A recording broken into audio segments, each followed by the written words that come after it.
رسول اللہ صلی اللہ علیہ وسلم نے فرمایا جس شخص کو نماز میں اونگ آئے تو اسے چاہیے کہ سو جائے یہاں تک کہ نیند چلی جائے. جو کوئی اونگنے کی حالت میں نماز پڑھے گا تو اسے کچھ معلوم نہیں ہوگا، شاید وہ استغفار کرتے ہوئے اپنے آپ کو گالی دے. یعنی کہ آپ کو بہت سخت بہت سخت نیند آ رہی ہے نا، تو اس وقت آپ نماز نہ پڑھیں کیونکہ آپ کو سمجھ ہی نہیں آ رہا ہوگا آپ کیا نماز پڑھ رہے ہیں. اور وہ تو اس لیے بہتر ہے کہ اگر ٹائم ہے تو آپ تھوڑی دیر کے لیے بس اونگ لیجیے اور پھر نماز پڑھ لیجیے.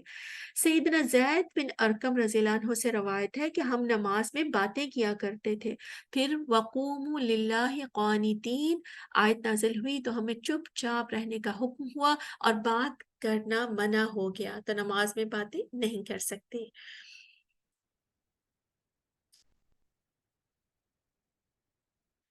اگر کوئی شخص سلام کہے تو نمازی زبان سے کچھ کہے بغیر دائیں ہاتھ کے اشارے سے سلام کا جواب دے گا. تو اگر کسی نے فرض کریے آپ نماز پڑھ رہے تھے اور کسی نے آ کے سلام کیا ہے، تو اب کیونکہ ہم کیا دیکھ رہے ہیں، ہماری کوشش یہ ہے کہ مسنون عمل کیا ہوگا. تو اگر آپ نماز پڑھ رہے تھے اور کسی نے آ کے آپ کو سلام کیا تو اب بندہ نماز پڑھتے ہوئے بھی کہ سنت کیا ہے، تو سنت یہ ہے کہ حالت نماز میں سلام کا جواب دینا مسنون ہے. اور کیسے دیں گے؟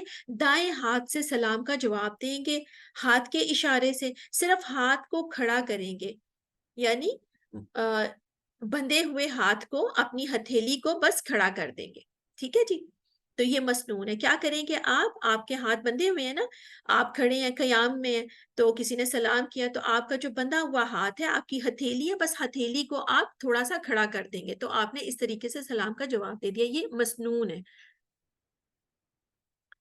سنن کے لیے جگہ کی تبدیلی. فرضوں والی جگہ سے ہٹ کر دوسری جگہ سنن ادا کرنی چاہیے. رسول اللہ صلی اللہ علیہ وسلم نے فرمایا کیا تم اس بات سے عاجز ہو کہ فرضوں کے بعد آگے پیچھے یا دائیں بائیں ہو جاؤ، یعنی نفل پڑھنے کے لیے. تو یہ بھی سنت کیا ہے کہ جیسے فرض کریے آپ نماز پڑھ رہے ہیں اپنے گھر میں یا مسجد میں یا کہیں پہ بھی، تو آپ نے فرض پڑھے تو یا سنت پڑھی تو اس کے بعد آپ اپنے، اگر آپ کا جائے نماز بڑا ہے تو اسی کے اوپر آپ ایک طرف آپ نے فرض کریے سنت پڑھ لی اور آپ اسی جائے نماز پہ تھوڑا سا دوسری طرف آپ نے فرض پڑھ لیا. ورنہ آپ یہ بھی کر سکتے ہیں کہ آپ نے جائے نماز کو آپ نے جدھر فرض پڑھا وہاں سے ہٹا کے تھوڑا سا آگے پیچھے کر کے، یعنی کہ آگے کر لیجئے پیچھے کر لیجئے، دائیں یا بائیں، اس کو تھوڑا سا آگے پیچھے کر کے آپ اپنی نفل نماز یعنی کہ سنت جو ہے وہ آپ کو پتہ ہے سنت نفل ہی ہوتی ہے، تو وہ پھر آپ اپنی سنت وہاں پہ پڑھ لیں. یہ کرنے سے آپ کو سنت کا ثواب ملے گا. اب دیکھیں آج انشاءاللہ تعالی آپ لوگوں میں سے جو کرتے ہیں وہ بہت اچھا ہے کہ وہ سنت کو فالو کریں، لیکن جو لوگ اس سنت کو فالو نہیں کرتے وہ آج سے اس سنت کو اپنی نمازوں میں شامل کریں گے کہ انہوں نے جہاں پہ جب سنت پڑھ لی ہے، اگر وہ فرض پڑھنے لگے ہیں تو اپنی اس کو اپنے جائے نماز کو آگے پیچھے دائیں بائیں تھوڑا سا کر لیں گے. اور جیسے آپ نے فرض پڑھا ہے اس کے بعد آپ نے سنتیں پڑھنی ہے تو آپ نے جائے نماز کو آگے پیچھے کر کے ادھر پھر آپ پڑھیں گے تو آپ کو سنت کا ثواب ملے گا. تو آپ دیکھیں میکسیمم ہماری کوشش کیا ہے؟ سنتوں کو اپنی نمازوں میں ایڈ کرنا، تو آپ کو سنت کا اجر ملے گا. اب سجدہ سہو کا بیان، یہ بھی بہت اہم ٹاپک ہے. سہو کا مطلب ہوتا ہے بھولنا. تو جیسے ہم نماز میں کچھ بھول جاتے ہیں نا، کسی عمل کا زیادہ ہو جانا، کسی عمل کی کمی ہو جانا، کسی عمل کو کم کرنا یا نماز میں شک کا پیدا ہو جانا، تو اگر ایسا کچھ بھی ہوگا تو پھر ہم سہو کے 2 سجدے کرتے ہیں. اچھا اب یہ بھی آپ دیکھ لیجئے کہ بھول کر نماز کے کسی رکن کو زیادہ پڑھ لینے پر سجدہ سہو کرتے ہیں. اگر نمازی نماز میں قیام، قعدہ، رکوع یا سجدہ، دوبارہ سے سن لیجئے اور لکھ لیجئے، نماز میں کیا چیز؟ قیام، قعدہ، رکوع یا سجدہ جان بوجھ کر اگر زیادہ پڑھے گا تو وہ نماز باطل ہو جائے گی، اور اگر بھول کر اس نے زیادہ کر لیا ہے تو پھر اس کو سجدہ سہو کافی ہوگا. اب سجدہ سہو کس طریقے سے کرنا ہے وہ دیکھ لیجئے. 3 یا 4 رکعت کے شک پر سجدہ. اب آپ نماز پڑھ رہے تھے، اب آپ کو یہ ہوا کہ پتہ نہیں میں نے 3 رکعت پڑھی ہیں یا 4. اگر تم میں سے کسی کو رکعت کی تعداد کی بابت شک پڑ جائے اور اسے معلوم نہ ہو کہ 3 پڑھی ہیں یا 4، تو شک کو چھوڑ دے اور یقینی بات پر بنیاد رکھے. غور سے سنیے اس کو. پھر سلام پھیرنے سے پہلے 2 سجدے کرے. اگر اس نے 5 رکعت نماز پڑھی ہوگی تو یہ سجدے اس کی نماز کی رکعت کو جفت کر دیں گے، اور اگر اس نے پوری 4 رکعت نماز پڑھی ہوگی تو یہ سجدے شیطان کے لیے ذلت کا سبب ہوں گے. تو کیا آپ فرض کریے آپ نماز پڑھ رہے تھے، تو اب آپ کو یہ یاد نہیں آ رہا آپ نے 4 رکعت پڑھنی تھی، اب آپ کو نہیں یاد آ رہا پتہ نہیں میں نے 3 پڑھی ہیں یا 4. تو اب آپ نے کیا کرنا ہے، یقینی بات کو بنیاد بنانی ہے. تو یقینی بات کیا تھی کہ آپ کو اس بات کا تو یقین ہے کہ آپ نے 3 پڑھی ہیں. شک آپ کو کس پہ ہے؟ چوتھی رکعت پہ. تو آپ شک کو پھر چھوڑ دیجئے. اب آپ اپنی 3 پہ آپ کو یقین ہے نا، تو اس 3 رکعت کو آپ یقینی سمجھیے، 1 رکعت اور پڑھیے، اور پھر آپ کیا کریں گے، 1 رکعت پڑھ کے تو سلام پھیرنے سے پہلے 2 سجدے کریں گے. یعنی کہ آپ نے اتحیات پڑھا، درود شریف پڑھا، دعائیں پڑھی، پھر اس کے بعد اللہ اکبر کہہ کے سجدے میں گئے، سجدہ کیا، اٹھے، جلسے میں بیٹھے، پھر اللہ اکبر کہہ کے سجدے میں گئے، سجدہ کیا، اٹھے، بیٹھے، اور پھر آپ نے دونوں طرف سلام پھیر دیا. یہ سجدہ سہو ہو جائے گا آپ کا. جس شخص کو نماز میں یہ شک پڑ جائے کہ آیا اس نے 1 رکعت پڑھی ہے یا 2، تو وہ اسے 1 رکعت یقین کرے. اب آپ نے جو یقین آپ کو کس پہ ہے؟ اب آپ کو فرض کریے آپ نے 2 رکعت پڑھنی تھی اور آپ کہہ رہے ہو پتہ نہیں میں نے 1 پڑھی ہے یا 2 پڑھی ہیں. تو اب آپ کو یقین کس بات کا ہے؟ آپ کو یقین ہے کہ میں نے 1 تو پڑھی ہے، دوسری کا مجھے شک ہے. تو جس پہ شک ہے پھر آپ اس کو دوبارہ پڑھ لو گے. اور جسے یہ شک ہو کہ اس نے 2 پڑھی ہیں یا 3، تو وہ اسے 2 رکعت یقین کرے. یعنی کہ کم کا جو آپ کو یقین ہے اس کو آپ اپنے ذہن میں رکھو گے. اور جسے یہ شک ہو کہ اس نے 3 پڑھی ہیں یا 4، تو وہ اسے 3 رکعت یقین کرے. اور پھر آخری قعدے میں سلام پھیرنے سے پہلے سہو کے 2 سجدے کرے. ٹھیک ہے جی؟ کہ آپ کو جب آپ نماز پڑھ رہے تھے 2 رکعت پڑھنی تھی یا 4 رکعت پڑھنی تھی، تو آپ نے یہ دیکھنا آپ کو یقین کس بات کا تھا. آپ کو جس پہ یقین ہے کہ 2 رکعت پڑھنی تھی، تو اوکے 1 کا تو یقین ہے، دوسری کا نہیں ہے، تو آپ جس پہ یقین ہے اس کو آپ رکھیں گے اپنے ذہن میں، اور 1 اور رکعت پڑھ کے پھر سجدہ سہو کر لیں گے. اگر 4 رکعت پڑھنی تھی تو تب بھی آپ ایسے ہی کریں گے. کہ آپ کو شک ہے کہ 3 پڑھی ہیں یا 4، تو آپ کو یقین کس بات کا ہے؟ آپ کو یقین ہے کہ میں نے 3 تو پڑھی ہے، چوتھی کے بارے میں شور نہیں ہوں. تو 1 رکعت پھر 1 اور پڑھیے، اور اس کے بعد پھر آپ سجدہ سہو کر لیں گے. اب سجدہ سہو کا طریقہ کیا ہے؟ سجدہ سہو کا طریقہ یہ ہے کہ آخری قعدے میں تشہد، یعنی کہ آپ نے تشہد پڑھا، اتحیات، درود پڑھا، اور دعا پڑھنے کے بعد اللہ اکبر کہہ کر سجدے میں جائیں. پھر اٹھ کر جلسے میں بیٹھ کر دوسرا سجدہ کریں، اور پھر اٹھ کر سلام پھیر کر نماز سے فارغ ہوں. یہ جو اوپر بیان کی گئی ہے، اس میں سلام پھیرنے سے پہلے سجدہ سہو کا حکم ہے، اس لیے سہو کے 2 سجدے سلام پھیرنے سے پہلے بھی ہو سکتے ہیں. نماز سے فارغ ہو کر باتیں کر لینے کے بعد سجدہ. اب آپ نماز سے فارغ ہو کے بعد میں آپ کو یاد ہے آپ نے تو باتیں بھی کر لی، اب آپ کیا کریں گے؟ دیکھتے ہیں حدیث ہمیں کیا کہتی ہے.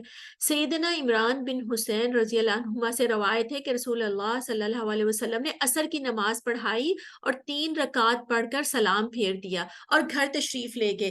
ایک صحابی سیدنا خرباق رضی اللہ عنہ اٹھ کر آپ کے پاس گئے اور آپ کے سہو کا ذکر کیا، تو آپ صلی اللہ علیہ وسلم غصے کی حالت میں اپنی چادر کھینچتے ہوئے نکلے، یہاں تک کہ لوگوں کے پاس پہنچ گئے اور خرباق رضی اللہ عنہ کے قول کی تصدیق چاہی. لوگوں نے کہا کہ خرباق سچ کہتا ہے.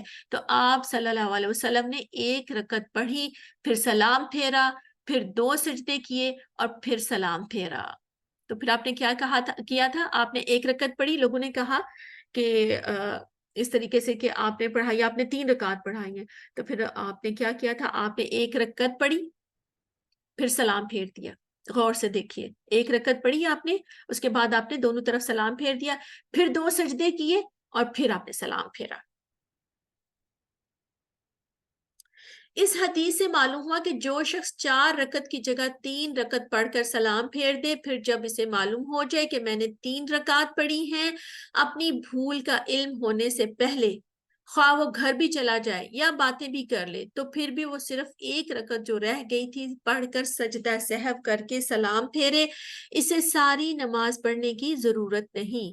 اور ایک یہ امر بھی معلوم ہوا کہ نماز میں اگر سہو اگر سہو رکعت رہ جائے تو وہ رکعت پڑھ کر سلام پھیرے، اس کا سجدہ سہو کرے اور پھر سلام پھیر کر نماز سے فارغ ہوں۔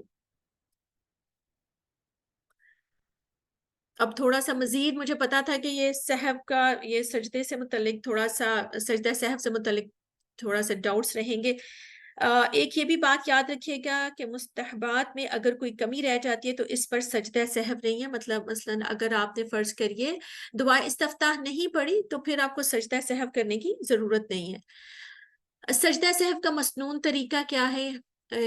جب نماز میں انسان کو شک ہو کہ اس نے رکعتیں کم یا زیادہ پڑھ لی ہیں یا درمیانہ تشہد بھول جائے تو ایسی صورت میں سلام سے پہلے یا بعد میں 2 سجدے کیے جاتے ہیں جنہیں سجدہ سہو کہا جاتا ہے۔ ان کے لیے نبی مکرم صلی اللہ علیہ وسلم سے درج ذیل طریقے ثابت ہیں۔ شک کی صورت میں سلام پھیرنے کے بعد 2 سجدے۔ دیکھیں یہ صحیح بخاری کی حدیث کا مفہوم ہے، جب تم میں سے کسی کو اپنی نماز میں شک ہو تو وہ درست بات سوچ لے اور پھر اسی پر اپنی نماز مکمل کر لے، پھر سلام پھیرے اور اس کے بعد 2 سجدے کر لے۔ اب آپ کو شک تھا، ٹھیک ہے، تو اگر آپ کو شک ہے تو آپ کیا کریں گے؟ درست بات جو بھی آپ کے ذہن میں ہے اس کو آپ رکھ لیں، اپنی نماز کو مکمل کریں، سلام پھیر لیں اور اس کے بعد 2 سجدے کر کے پھر سلام پھیر لیں۔ یہ صحیح بخاری کی حدیث کا مفہوم ہے۔ شک کی صورت میں سلام پھیرنے سے پہلے 2 سجدے، یہ صحیح مسلم کی حدیث کا مفہوم ہے۔ سیدنا ابو سعید خدری رضی اللہ عنہ سے روایت ہے، وہ فرماتے ہیں کہ رسول اللہ صلی اللہ علیہ وسلم نے فرمایا، جب تم میں سے کوئی شخص اپنی نماز میں شک کرے اور اسے یقین نہ ہو کہ اس نے 3 رکعتیں پڑھی ہیں یا 4، تو وہ شک کو دور کرے اور جو بات اسے یقینی معلوم ہوتی ہے اسے بنیاد بنا لے اور پھر سلام پھیرنے سے پہلے 2 سجدے کر لے۔ اگر تو اس نے 4 رکعتیں پڑھ لی تو یہ 2 سجدے اس کی نماز کو جفت کر دیں گے، اور اگر اس نے نماز مکمل پڑھی ہے تو یہ دونوں سجدے شیطان کے لیے ذلت کا سبب بن جائیں گے۔ یہ صحیح مسلم کی حدیث کا مفہوم۔ صحیح بخاری کی حدیث کا مفہوم، 1 رکعت زائد پڑھ لینے پر سلام کے بعد 2 سجدے۔ عبداللہ رضی اللہ عنہ فرماتے ہیں کہ نبی اکرم صلی اللہ علیہ وسلم نے ظہر کی نماز 5 رکعت پڑھا دی، تو لوگوں نے کہا کیا نماز کی رکعتیں زیادہ ہو گئی ہیں؟ تو آپ صلی اللہ علیہ وسلم نے پوچھا وہ کیسے؟ تو انہوں نے کہا آپ نے 5 رکعتیں پڑھا دی ہیں۔ تو آپ صلی اللہ علیہ وسلم نے اپنی ٹانگوں کو موڑا اور 2 سجدے کیے۔ تو جیسے آپ دیکھیں نا، باتیں کر لی تھی، تو اگر آپ کو پتا چلتا ہے بعد میں تو آپ وہ سہو کے 2 سجدے کر لیں گے۔ ادھوری نماز پڑھ لینے پر سلام کے بعد 2 سجدے۔ سیدنا ابو ہریرہ رضی اللہ عنہ فرماتے ہیں کہ رسول اللہ صلی اللہ علیہ وسلم نے ظہر کی نماز 2 رکعتیں پڑھائی، تو لوگوں نے کہا کہ آپ نے صرف 2 رکعتیں پڑھائی ہیں، تو آپ صلی اللہ علیہ وسلم نے 2 رکعتیں مزید پڑھا کر سلام پھیرا اور اس کے بعد 2 سجدے کیے۔ تو 4 رکعتیں پڑھنی تھی نا ظہر کی، تو ان کو بتایا کہ انہوں نے 2 پڑھی ہیں، تو پھر انہوں نے کیا کیا تھا، 2 رکعتیں مزید پڑھی تھی، 2 رکعتیں پڑھ کر سلام پھیرا، اس کے بعد پھر انہوں نے 2 سجدے کیے اور پھر سلام پھیرا۔ ٹھیک ہے جی۔ درمیانہ تشہد بھول جانے پر سلام پھیرنے سے پہلے 2 سجدے۔ سیدنا عبداللہ بن مالک بن بحینہ رضی اللہ عنہ فرماتے ہیں کہ رسول اللہ صلی اللہ علیہ وسلم نے ہمیں ظہر کی نماز پڑھائی اور 2 رکعتوں کے بعد بیٹھنا تھا، مگر وہ کھڑے ہو گئے اور لوگ بھی آپ کے ساتھ ہی کھڑے ہو گئے۔ تو جب آخری رکعت تھی اور ہم آپ کے سلام پھیرنے کا انتظار کر رہے تھے تو آپ نے تشہد کی حالت میں بیٹھے ہوئے ہی سلام سے پہلے 2 سجدے کیے، پھر سلام پھیرا۔ یہ صحیح بخاری کی حدیث کا مفہوم ہے۔ تو یہ ہمارا آج کا یہ الحمدللہ نماز سے متعلق جو بھی یہ اہم چیزیں تھیں وہ آپ لوگوں کے ساتھ شیئر کی گئی ہیں۔ تو یاد رکھنے والی بات یہی ہے کہ نماز میں زیادتی ہو جائے تو سلام پھیرنے کے بعد آپ سجدہ سہو کریں گے، اور اگر آپ کو نماز میں کوئی کمی آپ نے کی ہے تو سلام پھیرنے سے پہلے سجدہ سہو کریں گے۔ اور اگر نماز میں کوئی مستحب کی کمی ہو جائے، یعنی کہ دعا استفتاح نہیں پڑھی، تو پھر سجدہ سہو نہیں ہے۔ اگر فاتحہ نہیں پڑھی تو 1 رکعت پڑھ کر پھر آپ سجدہ سہو کریں گے، سلام پھیرنے مطلب سلام سے پہلے آپ سجدہ سہو کریں گے۔ تو یہ یاد رکھنے کا بات ہے کہ نماز میں اگر آپ نے زیادتی کر دی ہے تو پھر آپ سلام پھیرنے کے بعد سجدہ سہو کریں گے، اور اگر کمی کی ہے تو سلام پھیرنے سے پہلے سجدہ سہو کریں گے۔ اس کو آپ اپنے پاس لکھ لیجئے۔ رکوع یا سجدہ اگر نہیں کیا تو جس نے بھی وہی اگر فرض کریے جس نے بھول کر کوئی رکن یعنی کہ سجدہ یا رکوع چھوڑ دیا ہے، پھر دوسری رکعت کی قرات شروع کرنے کے بعد اس کو یاد آیا تو اس کی وہ رکعت بھی باطل ہو جائے گی. اب ایک رکعت زیادہ وہ ایکسٹرا پڑے گا اور اس کے بعد پھر وہ رکعت پڑھنے کے بعد پھر وہ سہو کے سجدے کرنے ہیں، کیونکہ رکوع اور سجدہ یہ بھی اہم رکن ہے. تو وہ پورا آپ کو ایک رکعت دہرانی ہوگی پھر، اور رکعت دہرا کے پھر آپ سہو کے سجدہ کر لیں گے. جی حفصہ، میں چاہتی ہوں کہ اب آپ وہ لگا دیجئے گا ویڈیو مسنون جو ہم لوگوں کو دکھانا چاہ رہے ہیں.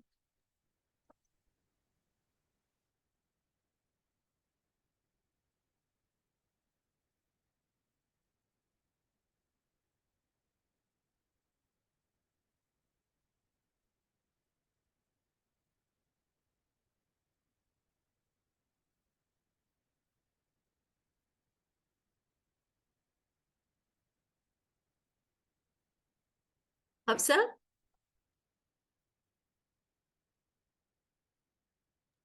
میں کر رہی ہوں شیئر، 1 منٹ. جی ٹھیک ہے.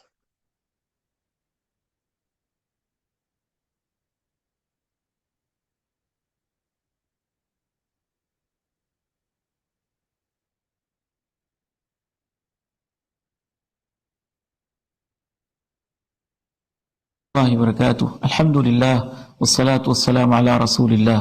أشهد أن لا إله إلا الله وحده لا شريك له وأشهد أن محمدا عبده ورسوله وبعد. أعوذ بالله السميع العليم من الشيطان الرجيم من همزه ونفخه ونفثه. بسم الله الرحمن الرحيم. أقم الصلاة لذكري. ناظرین، آج اللہ تعالیٰ کی توفیق سے ہم آپ کے سامنے اللہ کے پیارے نبی علیہ الصلاۃ والسلام کا طریقہ نماز، اس کی حیت اور کیفیت یہ عرض کرنا چاہتے ہیں.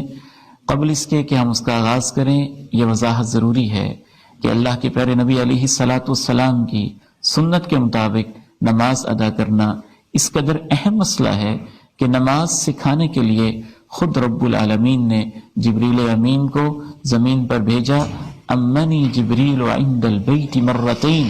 اللہ کے پیارے نبی علیہ السلام ارشاد فرماتے ہیں جبریل امین نے بیت اللہ کے پاس 2 دفعہ میری امامت کروائی، یعنی آپ نے تمام نمازیں 2 دفعہ اللہ کے پیارے نبی علیہ السلام کو پریکٹیکلی پڑھ کے دکھائیں، ان کے اوقات بھی بتائے. پھر اللہ کے پیارے نبی علیہ السلام نے صحابہ کرام کو حالانکہ روزانہ کی بنیاد پہ آپ نماز پڑھا رہے ہیں، اس کے باوجود آپ علیہ السلام منبر پر ایک دفعہ تشریف لے گئے، وہاں آپ نے نماز پڑھی اور صحابہ سے کہا صلو کما رأیتمونی اصلی، جیسا تم نے مجھے دیکھا ہے نماز پڑھتے ہوئے ایسے ہی نماز پڑھو. پھر صحابہ کرام رضوان اللہ علیہم اجمعین، اس کے باوجود کہ اللہ کے پیارے نبی علیہ السلام کے شاگرد ہیں، صحابہ کرام بھی بہت دفعہ ایسا ہوا کہ ایک دوسرے کو نماز پڑھ کے دکھاتے. حضرت ابو حمید ساعدی رضی اللہ تعالی عنہ 10 صحابہ کی موجودگی میں کہتے ہیں کہ میں تمہیں اللہ کے پیارے نبی علیہ السلام کی نماز پڑھ کے بتاتا ہوں. آپ ان کے سامنے پریکٹیکلی نماز پڑھتے ہیں، پھر صحابہ بھی تصدیق کرتے ہیں کہ جی ہاں آپ نے واقعتاً اللہ کے پیارے نبی کی سنت کے مطابق نماز پڑھی ہے. تو اسی سنت کو زندہ کرتے ہوئے اللہ تعالیٰ کی توفیق سے میں آپ کا گناہگار بھائی عبید الرحمن محسن کوشش کر رہا ہوں انشاءاللہ تعالی اللہ کی رضا کے لیے کہ 100% صحیح احادیث کی روشنی میں اللہ کے پیارے نبی علیہ السلام کی سنت کے عین مطابق کسی قسم کی فرقہ واریت سے بالاتر ہو کے آپ کو نماز کا پریکٹیکل دکھایا جائے. تو آئیے جی شروع کرتے ہیں. سب سے پہلے جب آپ نے نماز پڑھنی ہے نفل یا فرض، آپ نے ایک چیز کا اہتمام کرنا ہے اور اسے آپ یاد رکھیے گا، لوگ اس میں بہت کوتاہی کرتے ہیں، اسے سترہ کہتے ہیں. میں مثلا مسجد میں گیا ہوں، کوئی بھی چیز مجھے مل جاتی ہے، یہ میرے سامنے اس وقت رحل ہے جی، تو میں رحل پکڑ کے اپنی جو جہاں میں نے سجدہ کرنا ہے اس سے تھوڑا آگے یہ رکھ لوں گا. یہ سترہ ہے. نبی علیہ السلام اس کا خصوصی اہتمام فرماتے. آپ نے بلکہ حکم دیا لا تصلی الا الی سترہ، سترہ کے بغیر نماز نہ پڑھو. ہم یہ تو نہیں کہتے کہ یہ فرض ہے، لیکن نبی علیہ السلام نے اس کی اتنی تاکید فرمائی ہے. صحابہ کرام اس کا اہتمام کرتے. مسجد میں دیوار ہے، آپ دیوار کے پیچھے نماز پڑھیں. ستون ہے، اس کے پیچھے نماز پڑھ لیں. رحل ہے، اسے سترہ بنا لیں. یا کوئی بھی چیز آپ کو مل جائے تو اسے سترہ بنا لیں. اس سترے کا سب سے اہم اور بنیادی فائدہ یہ ہے کہ اللہ کے پیارے نبی علیہ السلام کی سنت پر، آپ کے حکم پر عمل ہو جائے گا. دوسرا فائدہ یہ ہے انشاءاللہ یہ ایک آڑ اور رکاوٹ ہے، اس سے شیطان کے وسوسوں میں بھی انشاءاللہ کمی آئے گی. تیسرا فائدہ یہ ہوگا کہ نمازی سترے کے پیچھے سے آرام سے گزر جائیں گے، کسی کو پریشانی نہیں ہوگی گزرنے میں. بعض لوگ کیا کرتے ہیں، مسجد میں آئے بس سستی اور کوتاہی، بالکل پچھلی صف میں جا کے کھڑے ہو گئے. اب نمازی آگے سے پریشان ہے، گزرنے کی ضرورت ہے. تو اس لیے اس چیز کا خصوصی اہتمام کرنا چاہیے. اگر آپ نے اس کا اہتمام کیا ہوا ہے تو پھر یہ یہاں سے لے کر سترے تک یہ آپ کی جگہ ہو گئی ہے. عبادت گزار نمازی کا اس پر حق ہے، کسی کو یہاں سے گزرنے کی اجازت نہیں ہے. آپ نے سترے کا اہتمام کر لیا. سترے کا اہتمام کر کے ظاہر ہے نیت دل کا نام ہے کہ آپ کے دل میں نیت ہے. آپ کو پتہ ہے آپ ظہر کی نماز پڑھ رہے ہیں، عصر پڑھ رہے ہیں، آپ مغرب پڑھ رہے ہیں، عشاء پڑھ رہے ہیں، جو بھی آپ پڑھ رہے ہیں، آپ کے دل میں جو نیت موجود ہے تو وہ کافی ہے. جو لوگوں نے نیت بنائی ہوئی ہے کہ 2 رکعت فرض نماز، 4 رکعت فرض نماز، پیچھے اس امام کے، یا اس طرح آپ کسی دنیا کے شخص سے پوچھیں کہ اللہ کے پیارے نبی علیہ الصلوۃ والسلام نیت کے الفاظ کیا کہتے تھے. ساری نماز عربی میں ہے تو ظاہر نیت کے الفاظ عربی میں کوئی تو بتائے. دنیا کا کوئی انسان اس بات کو نوٹ کر لیجئے، بڑے سے بڑا جو بھی اس کا دعویٰ ہو، آپ کو یہ نہیں بتا سکتا کہ نبی علیہ السلام نماز کی نیت کن الفاظ سے کرتے تھے. اس لیے نہیں بتا سکتا کہ وہ الفاظ ثابت ہی نہیں ہیں. تو اس کے بعد آپ نماز شروع کریں گے. تکبیر تحریمہ سے نماز شروع ہوتی ہے. آپ یوں اپنے ہاتھ اٹھائیں گے، کندھوں تک اٹھا لیں، یہ بھی ثابت ہے. کانوں تک اٹھا لیں، یہ بھی ثابت ہے. نہ تو بالکل اس طرح سے ہاتھوں کو بند رکھیں، نہ ان کو زیادہ کھلا رکھیں. جیسے عام فطری طور پر ہاتھ ہوتے ہیں ایسے ہی آپ رکھیں گے. ان کو قبلہ رخ کریں گے. نہ ایسے پکڑنے چاہیے، یہ بھی غلط لوگوں کا طریقہ ہے. نہ ایسے کرنے چاہیے، یہ بھی غلط طریقہ ہے. بعض لوگ بہت کوتاہی سستی کرتے ہیں. یہ رفع الیدین ہے. یہ اللہ کے نبی علیہ السلام کی سنت تو نہیں ہے. سنت پہ عمل نہیں ہو رہا. دیکھیے ہم لوگ چھوٹی چھوٹی چیزوں میں کتنی سختی کرتے ہیں. کالجز میں، یونیورسٹیز میں چھوٹی سی ایک یونیفارم پہ لوگ کتنی سختی کرتے ہیں. کلر کو چیک کرتے ہیں، شوز کو چیک کرتے ہیں. آپ ٹریننگ دیکھ لیں، آپ مختلف قسم کی ریہرسل دیکھ لیں، کیا کیا ڈسپلن ہے جن کی ہم پابندی کرتے ہیں. تو کیا نماز ہی ایک ایسی چیز ہے کہ اس میں ہم اپنی مرضی کے مطابق پڑھتے جائیں گے؟ نہیں. آپ کا حکم ہے صلو کما رأیتمونی اصلی. تو اس میں سستی نہیں کرنی. ایسے بھی نہیں کرنا، یوں بھی نہیں کرنا، ایسے بھی نہیں کرنا. نبی علیہ السلام جیسے کرتے تھے، ہاتھوں کو کندھوں کے برابر یا کانوں کے برابر اٹھائیں، قبلہ کی طرف سیدھا کریں، اتنا کھول لیں اور کہیں نگاہوں کو جھکا کے سجدے والی جگہ پہ ٹکا کے اللہ اکبر. ایک اور چیز کی وضاحت کر دوں کہ آپ ہاتھ پہلے اٹھا لیں اور بعد میں کہیں اللہ اکبر، یہ بھی درست ہے. اللہ اکبر پہلے کہہ لیں پھر ہاتھ اٹھا لیں اللہ اکبر، یہ بھی درست ہے.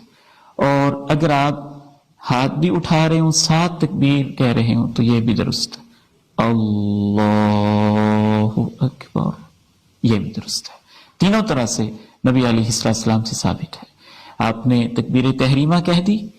تکبیر تحریمہ کے بعد نبی علیہ السلام اس پر تو سب کا اتفاق ہے کہ دائیں ہاتھ کو بائیں پہ رکھ لیتے تھے.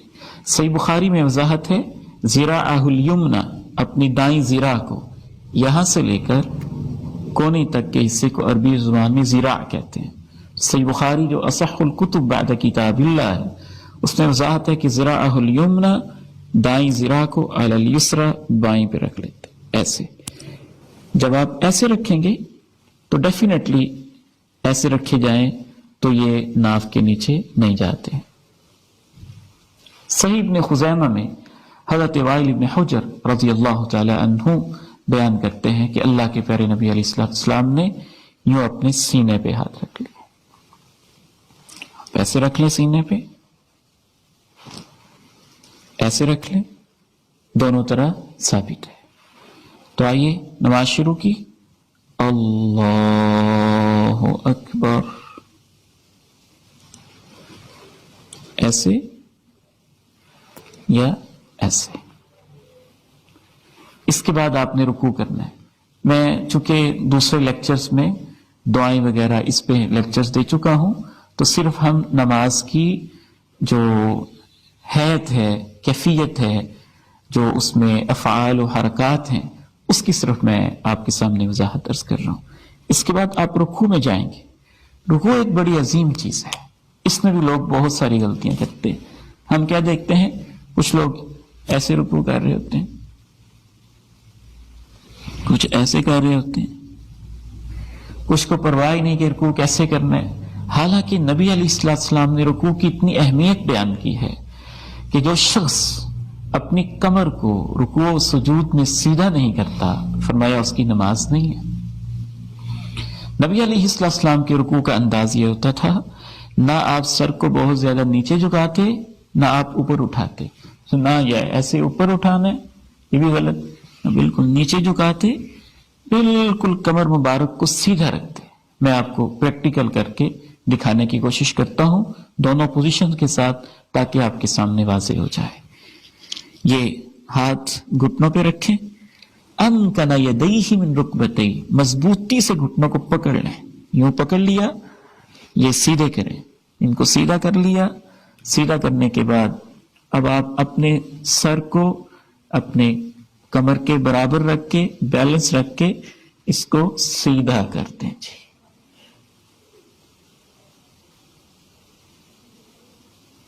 ایسے, چلو ایسے.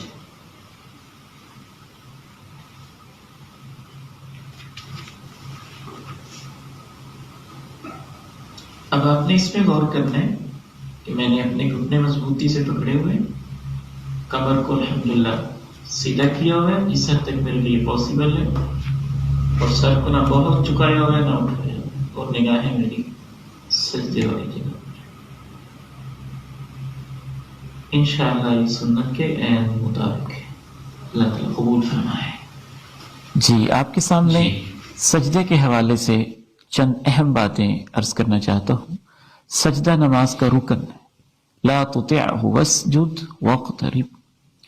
جیسے جیسے انسان سجدہ کرتا جاتا ہے اللہ تعالیٰ کے قریب ہوتا جاتا ہے. سجدہ اتنی عظیم سنت ہے کہ رسول اللہ صلی اللہ علیہ وسلم نے اپنی امت کو باقاعدہ گن گن کے بتایا کہ سجدہ کیسے کرنا ہے. امرت ان اسجد علی 7 اعظم, مجھے حکم ہے کہ میں 7 ہڈیوں پہ سجدہ کیا کروں. دونوں ہاتھ, دونوں گھٹنے, دونوں پاؤں, 6 اعضاء, ناک اور پیشانی. 7 اعضاء پہ آپ نے فرمایا مجھے حکم ہے کہ میں سجدہ کروں. یہ انتہائی تذلل کی, عاجزی کی, انکساری کی کیفیت. جیسے جیسے آپ زمین پہ نیچے جھکتے ہیں, ناک سے لکیریں کھینچتے ہیں, پیشانی کو ٹیک دیتے ہیں, آپ اللہ کے ہاں بہت اونچے مقام پہ فائز ہو جاتے. ایک سجدے سے گناہ معاف ہوتے ہیں, درجہ بلند ہوتا ہے, اللہ کا قرب نصیب ہوتا ہے.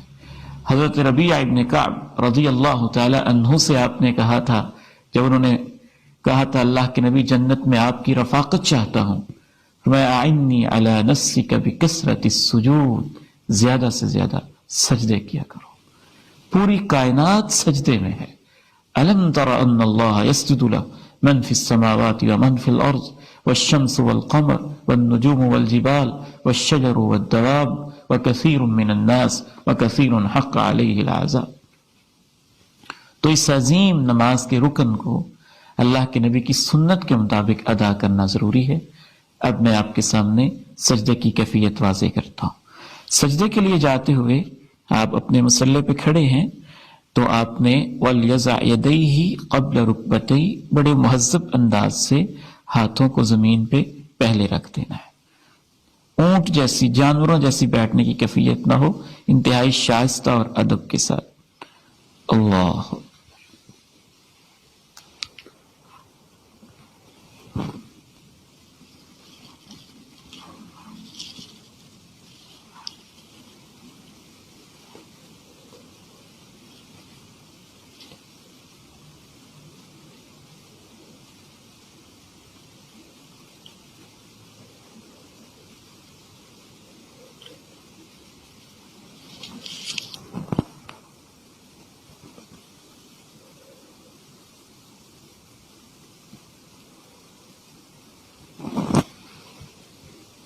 سجدے کی کیفیت میں چند ایک چیزیں آپ نے نوٹ کرنی ہے کہ جب میں نے آپ کے سامنے سجدہ کیا تو اللہ کے پیارے نبی علیہ السلام کی سنت کے مطابق کمر کو آپ نے ملاحظہ کیا ہوگا، کمر سیدھی ہو۔ دونوں بازو آپ نے ملاحظہ کیے ہوں گے کہ یہ پیٹ کے ساتھ لگے ہوئے نہ ہوں، پیٹ سے دور ہوں۔ تو سجدے میں بعض لوگ جو غلطیاں اور کوتاہیاں کرتے ہیں وہ بھی میں آپ کے سامنے عرض کر دیتا ہوں تاکہ ان غلطیوں سے ہم بچ سکیں۔ بیٹے آئیے آپ ذرا بتائیں گے لوگ کیسے کیسے غلطیاں کرتے ہیں تاکہ ان سے بچا جا سکے۔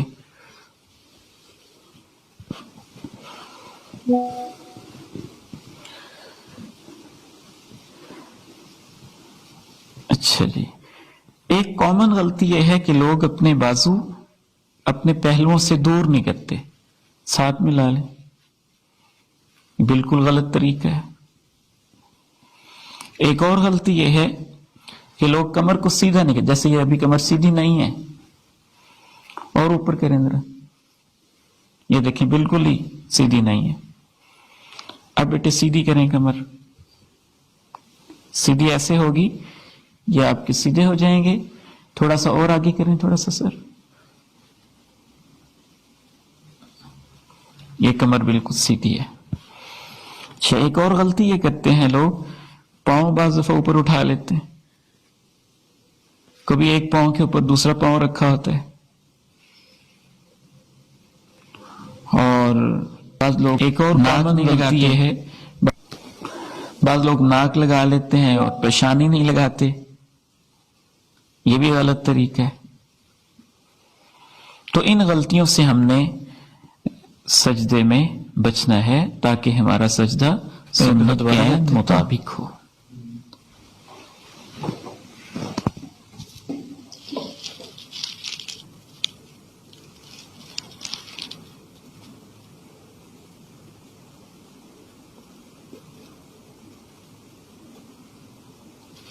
یہ غور سے دیکھیے گا، نبی کریم صلی اللہ علیہ وسلم جب تشہد میں بیٹھتے تھے، تشہد دو ہوتے ہیں، 2 رکعات میں جو ہم بیٹھتے ہیں 4 رکعات والی نماز میں، دوسری رکعت پہ جو التحیات ہے اس کو پہلا التحیات، پہلا قعدہ یا پہلا تشہد کہتے ہیں، اور جو چوتھی رکعت میں ہے اس کو آخری قعدہ یا آخری التحیات کہتے ہیں۔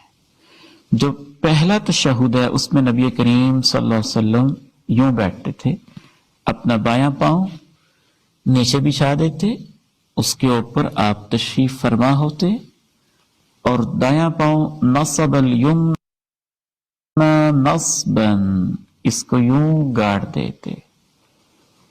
آپ غور فرمائیے، میری انگلیاں قبلہ رخ ہے اور پاؤں کھڑا ہوا ہے، یہ سنت کے عین مطابق ہے پہلے التحیات میں بیٹھنے کا طریقہ۔ جو آخری قعدہ ہے اس میں پیارے نبی علیہ السلام حدیث مبارکہ میں آتا ہے کہ آپ دائیں کو کھڑا ہی رکھتے لیکن بایاں پاؤں تھوڑا سا باہر نکال دیتے اور نیچے بیٹھتے، نیچے تشریف فرما ہوتے۔ یہ کیفیت ہوگی. بہتر ہے کہ آپ کو یہ بھی بتا دیا جائے 2 سجدوں کے درمیان بیٹھنے کا طریقہ. 2 سجدوں کے درمیان میرے انتہائی محترم بھائیوں اور عزیزوں، نبی کریم صلی اللہ علیہ وسلم سے اپنے دست مبارک کو گھٹنوں پر رکھنا بھی ثابت ہے. یہ گھٹنوں پر رکھ لیے،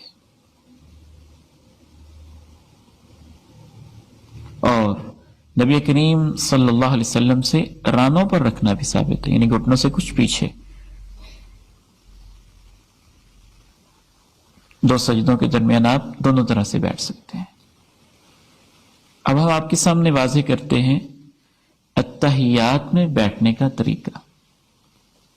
جو پہلی اتحیات ہے اس میں آپ بایاں پاؤں نیچے بچھائیں گے، دائیں کو کھڑا کر دیں گے جیسا کہ پہلے میں واضح کر چکا ہوں، اور پہلی اتحیات میں آپ یوں بیٹھیں گے جیسے 2 سجدوں کے درمیان بیٹھے تھے. فرق صرف یہ ہے کہ اتحیات میں نبی کریم صلی اللہ علیہ وسلم یہ ایسے آپ علیہ السلام اشارے کی کیفیت بناتے تھے، دونوں انگلیاں بند، یہ اور یہ ان کے ساتھ حلقہ، اور یہ انگلی قبلہ کی طرف انگشت شہادت، ایسے.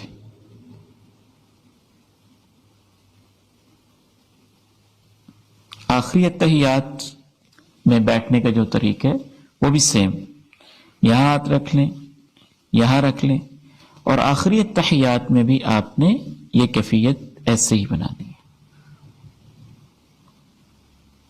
اور یہ آپ کے سامنے میں پہلے واضح کر چکا ہوں کہ آخری اتحیات میں یہ پاؤں آپ نے باہر نکالنے. پیارے نبی علیہ السلام اپنا بایاں پاؤں باہر نکالتے، نیچے تشریف فرما ہوتے، اور دایاں پاؤں آپ کھڑا کر لیتے.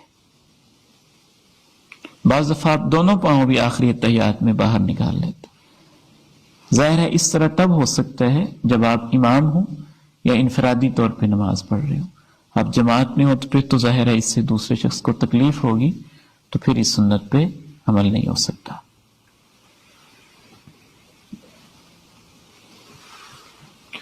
سلام پھیرنے کا طریقہ.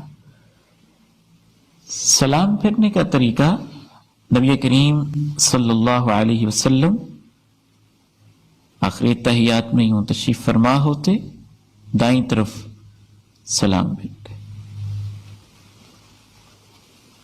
صحابی کہتا ہے کہ آپ کے چہرے مبارک کے رخسار انور کی سفیدی دکھائی دیتی تھی، یعنی اچھی طرح. السلام علیکم ورحمۃ اللہ. پھر ایسے ہی بائیں طرف.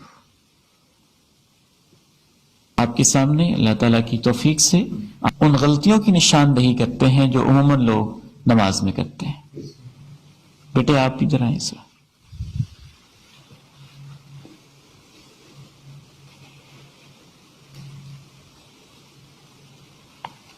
صلی اللہ سیدھا رکھ لیں.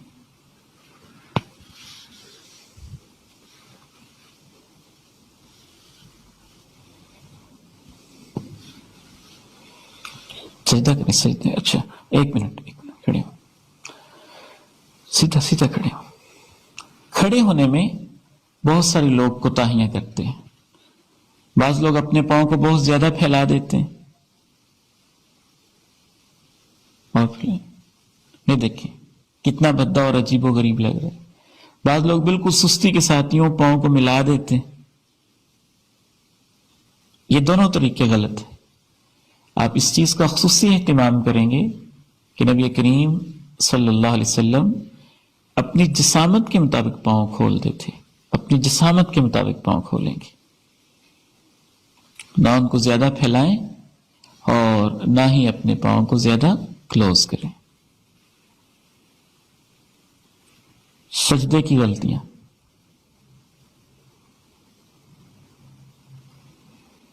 بعض لوگ پاؤں کے اوپر پاؤں رکھ لیتے ہیں. یہ مسنون طریقہ نہیں ہے. بیٹھے. اتحیات میں بیٹھنے کی غلطیاں. بعض لوگ اتحیات میں ایسے بیٹھے ہوتے ہیں، یہ طریقہ بھی اتحیات میں بیٹھنے کے لیے مسنون رفع الیدین کے بارے میں آپ کے سامنے چند گزارشات رکھنا چاہتا ہوں۔ رفع کا معنی اٹھانا، یدین کا معنی دونوں ہاتھ، دونوں ہاتھوں کو نماز کے اندر اٹھانا۔ ہمارے سلف صالحین کہا کرتے تھے شیء تزین بہ صلاتک، یہ نماز کی زینت ہے۔ کیا عجزی ہے، تواضع ہے، آپ اللہ کے سامنے سرنڈر کرتے ہیں، بار بار اپنے خالی ہاتھ ہونے کا ایک اظہار کرتے ہیں۔ تو یہ سنت بہت سارے ہمارے مسلمان احباب اس پر صرف ایک دفعہ عمل کرتے ہیں، جبکہ نبی کریم صلی اللہ علیہ وسلم 4 موقعوں پہ اس سنت مبارکہ پہ عمل فرماتے تھے۔ یعنی نماز میں 4 ایسی جگہ ہیں جہاں پہ ہاتھ اٹھانا پیارے نبی علیہ السلام کی سنت مبارکہ ہے۔ تکبیر تحریمہ کے وقت اللہ اکبر،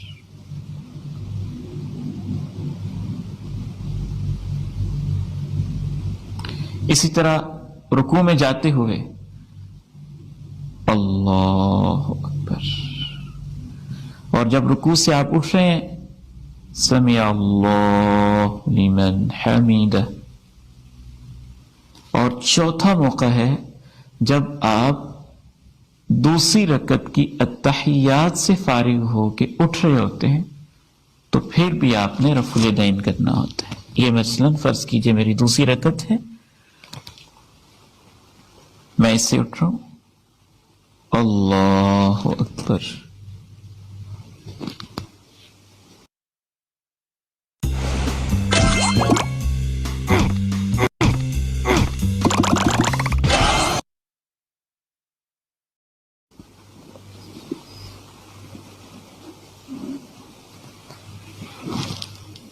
تو 4 مقامات پہ یہ اللہ کے پیارے نبی علیہ السلام کی سنت مبارکہ ہے۔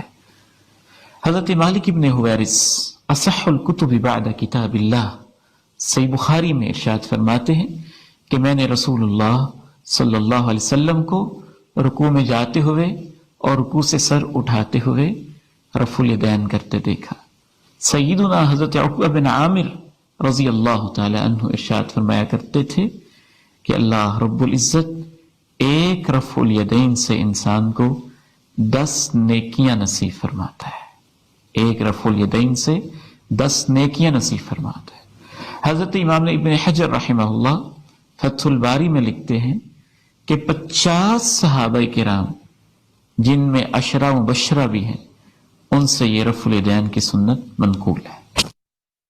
امام ابن قیم رحمہ اللہ تعالی ارشاد فرماتے ہیں کأنہ رأی عین، رفع الیدین کے بارے میں احادیث اتنی صحیح ہیں یوں جیسے ہم نے اللہ کے پیارے نبی علیہ السلام کو اپنی آنکھوں سے دیکھا ہو کہ آپ رفع الیدین کر رہے ہیں۔ یہ اللہ کے پیارے نبی علیہ السلام کی عظیم سنت مبارکہ ہے۔ بعض ہمارے بھائی یہ سمجھتے ہیں کہ شاید یہ پہلے تھا بعد میں منسوخ ہو گیا۔ حضرت سیدنا وائل ابن حجر رضی اللہ تعالی عنہ 9 ہجری میں انہوں نے اسلام قبول کیا ہے۔ تشریف لائے تو انہوں نے اللہ کے پیارے نبی علیہ السلام کو رفع الیدین کرتے دیکھا۔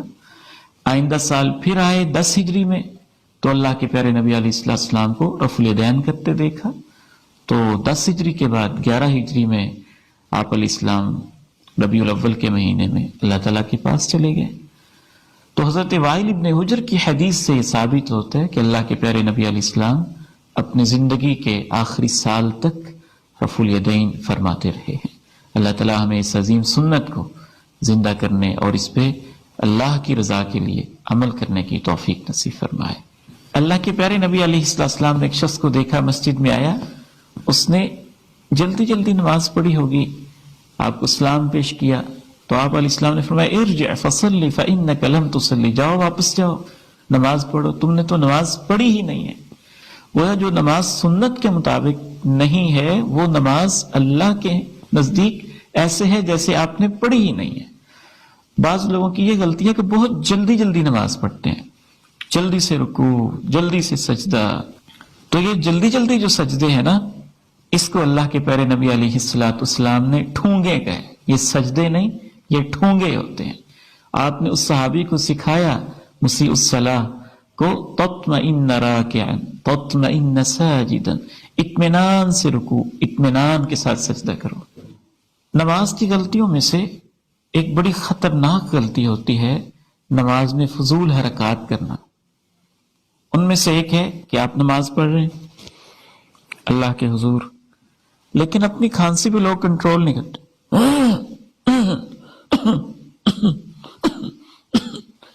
ایک تو ہے کہ آپ کے آؤٹ آف کنٹرول ہے، لیکن بعض لوگ بلا وجہ کھنگاتے رہتے ہیں یا اس کو کنٹرول کرنے کی کوشش نہیں کرتے، جس سے باقی نمازی بھی ڈسٹرب ہو رہے ہوتے ہیں. ایک اور غلطی جو نماز کے اندر لوگ کرتے ہیں وہ ہے جھانکنا. جو آپ نماز پڑھ رہے ہیں،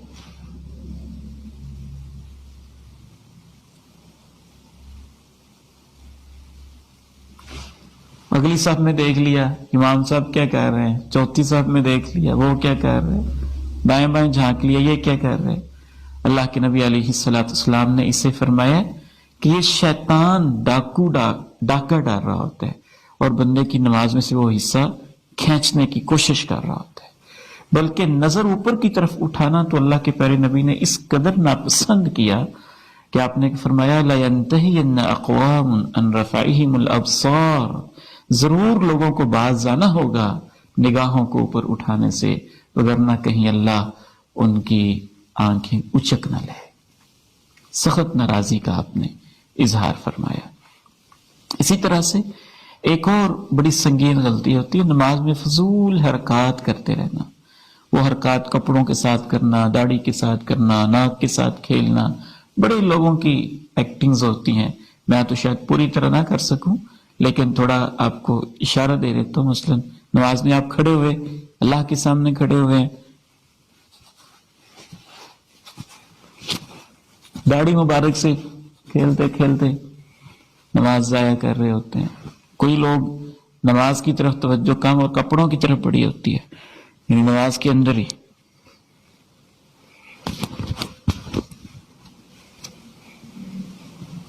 یہ بھی ایک غلطی ہے، یہ بھی ہمیں نہیں کرنی چاہیے.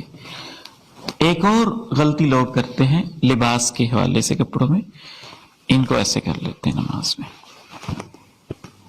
یا وضو کر کے آئے آپ اور یہ ایسے تھے تو ان کو ایسے ہی رہنے دیا. نبی علیہ السلام نے نماز میں کپڑوں کو اس طرح سے سمیٹنے سے منع کیا، ان کو ایسے کریں.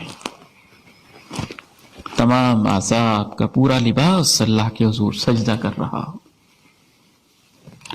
ایک اور غلطی جو لوگ نماز کے اندر کرتے ہیں لباس کے ریفرنس سے، وہ ہے کہ ان کی شلوار یا پینٹس وغیرہ یہ ٹخنوں سے بالکل نیچے ہوتی ہے. میں نے تو ویسے سلوائی ہی چھوٹی ہوئی نیچے جا ہی نہیں سکتی، تو ان کی بالکل ٹخنوں سے نیچے ہوتی ہے.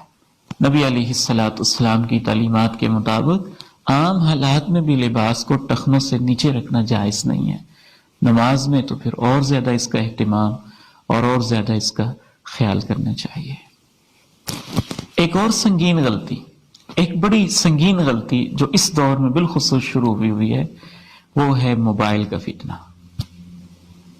کہ بعض لوگ لحاظ بالکل نہیں کرتے کہ ہم مسجد میں جا رہے ہیں تو اپنے موبائل کو سائلنٹ موڈ پہ کر لیں، اس کو آف کر لیں، وائبریشن پہ لگا دیں، اور پھر اللہ کی پناہ ان کی رنگ ٹونز ایسی خطرناک اور فحاشی پر مبنی ہوتی ہیں کہ بعض دفعہ تو سچی بات ہے اللہ کے گھر میں نمازیوں کی رنگ ٹونز جب بجتی ہیں ڈر لگتا ہے کہ اللہ کا غضب نازل نہ ہو جائے.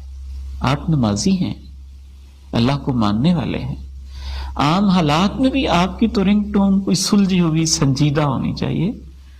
گانوں کے اوپر مبنی، فلموں کے اوپر مبنی اس طرح کی رنگ ٹونز جو ڈانس سے متعلقہ کسی چیز کا اظہار ہو، کسی گانے کا اظہار ہو، یہ تو لگانا ویسے ہی ایک مہذب انسان کو، ایک مسلمان کو زیب نہیں دیتا. اور پھر مسجد میں آ کے یہ حرکات، تو نبی علیہ السلام نے مسجد میں آوازوں کا اٹھنا اسے قیامت کی نشانی قرار دیا ہے. ایک اور سنگین غلطی کہ انسان ہے آپ بھول گئے اپنے موبائل کو آپ آف نہیں کر سکے، سائلنٹ موڈ پہ نہیں لگا سکے، اب وہ نماز پڑھ رہے ہیں، رنگ بجی جا رہی ہے، ساری مسجد میں شور ہو رہا ہے، اور وہ ماشاءاللہ اب اتنے متقی ہیں کہ موبائل کو نکال کے بند کرنا تقوی کے خلاف سمجھتے ہیں۔ بھئی اللہ کے بندے، آپ کی اس رنگ ٹون کی وجہ سے پوری مسجد کی نماز اور اس کا سکون برباد ہو رہے ہیں، تو اب آپ نماز ہی کی خاطر جو آپ سے غلطی ہوئی ہے اس موبائل کو یوں نکالیں، نکال کے ایسے ہی پتہ ہوتا ہے بٹن کہاں سے بند ہوتا ہے، اس کو بند کر دیں، آف کر دیں، شروع ہو جائے۔ تو یہ حرکت آپ نے، اگرچہ آپ کو چاہیے تھا پہلے آف ہوتا، لیکن غلطی ہوگی تو اب اس کا ازالہ بھی تو کرنا ہے، یہ تو نہیں کہ اس غلطی کی وجہ سے سب کی نماز آپ خراب کر رہے ہیں، ایسے جیب میں ہاتھ ڈالیں، اس کو بند کر دیں۔ یہ نہیں ہے، بعض لوگ یہ غلطی بھی کرتے ہیں کہ موبائل بند کر پہلے دیکھ لیتے ہیں کال کس کی ہے، یہ تو نماز کے آداب کے بالکل منافی ہے، انتہائی غیر سنجیدہ حرکت ہے، آپ کے لیے قطعاً جائز نہیں۔ اس کو بند کریں اس نیت سے کہ میری نماز بھی ڈسٹرب نہ ہو، باقی نمازوں کی نماز، ایسے اس کو بند کر دیں، ایسے بند کر دیں، یا بند کرنے کی خاطر آپ کو کوئی بٹن وغیرہ اس کا دیکھنا پڑتا ہے تو دیکھ کے بند کر دیں، لیکن یہ نہ دیکھیں کہ کال کس کی آ رہی ہے، کس کا میسج آیا ہوا ہے، یہ تو بہت غیر سنجیدہ حرکت ہوگی۔ نماز کی غلطیوں میں سے ہمارے بر صغیر میں ایک خاص غلطی یہ پائی جاتی ہے کہ بعض لوگ مرد اور عورت کی نماز میں فرق کرتے ہیں۔ مثلا بعض علماء، بعض لوگ یہ بیان کرتے ہیں کہ عورت جو ہے وہ یہاں تک ہاتھ اٹھائے، مرد یہاں تک اٹھائے، عورت سینے پہ ہاتھ باندھ لے، مرد نیچے باندھ لے۔ یہ فرق سنت سے، اللہ کے پیارے نبی علیہ السلام کی کسی صحیح حدیث سے ثابت نہیں۔ سجدے میں بعض لوگ فرق کرتے ہیں، عورت یوں سجدہ کرے، خاص کی کیفیت، اپنی طرف سے کوئی خاص کیفیت بنائی ہوتی ہے۔ تشہد میں بیٹھنے کے اندر بھی فرق کرتے ہیں کہ عورت یوں بیٹھے، مرد یوں بیٹھے۔ الغرض نبی کریم علیہ السلام سے نماز کی کیفیات میں، یہ تو جبریل امین نے آ کے سکھائی ہیں، اللہ کے پیغمبر نے اپنی امت کو سکھائی ہیں، تمام صحابیات آپ کے پیچھے نماز پڑھتی رہی ہیں، کسی ایک سنگل حدیث میں بھی